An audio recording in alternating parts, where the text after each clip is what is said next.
Okay, we've all been there, right? You're just driving along, listening to music, thinking about your day, and then bam, it happens. That little glowing amber light pops up on your dashboard, the check engine light. It's like this universal symbol for a day that's about to get complicated and probably expensive. But what if I told you it's not just a warning? What if it's a message? I mean, that's the real question, isn't it? This isn't just some generic alarm bell. Your car is this incredibly complex machine, and it's trying to tell you something very specific. So the key isn't to panic. No, the key is to learn how to listen and figure out how to decode what it's trying to say. You know, this whole conversation with your car, it all kicks off with one of these. A specific string of letters and numbers that a mechanic, or hey, even you, can pull right from the car's computer. This is the first clue in our little automotive mystery. So, let's grab a real-world example from our source material. Ford code P219B. Now I know, that sounds super technical, right? Like something you'd need an engineering degree to understand, but all it really means is that the mix of air and fuel going into the engine is a little off. That's it. See? All of a sudden, it's not some scary, unknowable ghost in the machine. It's a specific, understandable problem. And this is where it gets really cool. That one code, P219B, it's just a single word in a massive vocabulary. It's like your car has this whole secret language it uses to tell you exactly what's going on under the hood. I mean, just look at this list. Our source shows this huge, almost dizzying array of codes. Every single one of these points to a completely different sensor, a different system, a different potential issue. We're talking about everything from transmission parts and charging systems to the sensor that reads the air temperature outside. It's a whole universe of information. And get this, it's not even one universal language. A Ford speaks a slightly different dialect than a Dodge, which is different from a Chevy or a GMC. As you can see here, each car maker has its own unique set of codes for its own systems. It creates this incredibly diverse and, yeah, pretty complex diagnostic world. Okay, I can feel it. You're looking at all these codes, and it's easy to think, whoa, okay, this is way too much for the average person. But hold on.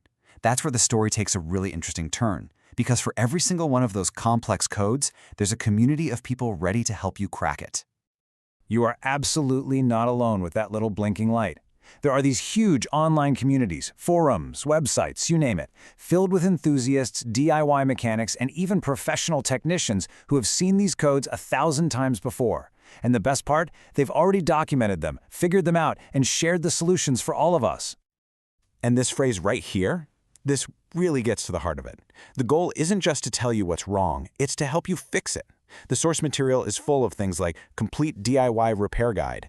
This is all about empowerment. It's about giving you the knowledge to understand and maybe even fix the problem yourself.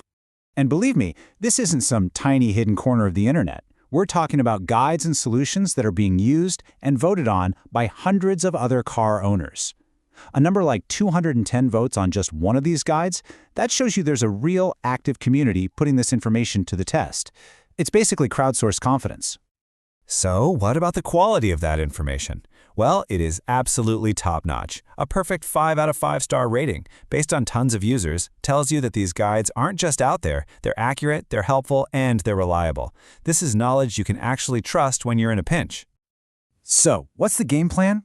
Well, this whole intimidating process really boils down to 3 simple steps. Step 1, get the code. Lots of auto parts stores will actually do this for you for free. Step 2, you just search for that code online and find one of these trusted DIY guides. And step 3, you access the solution, which these days often means an amazing step-by-step video on a platform like YouTube. And when you follow that simple path, it fundamentally changes everything about what that check engine light means.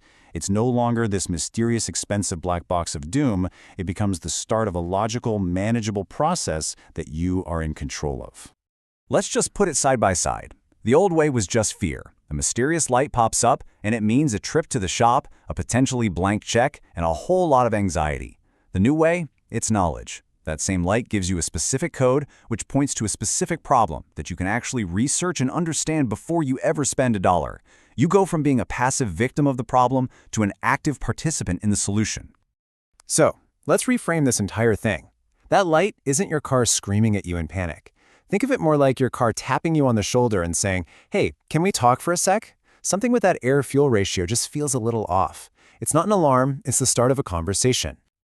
And really, that's what this all comes down to. Information turns that fear into power. It turns a cryptic warning into a clear message.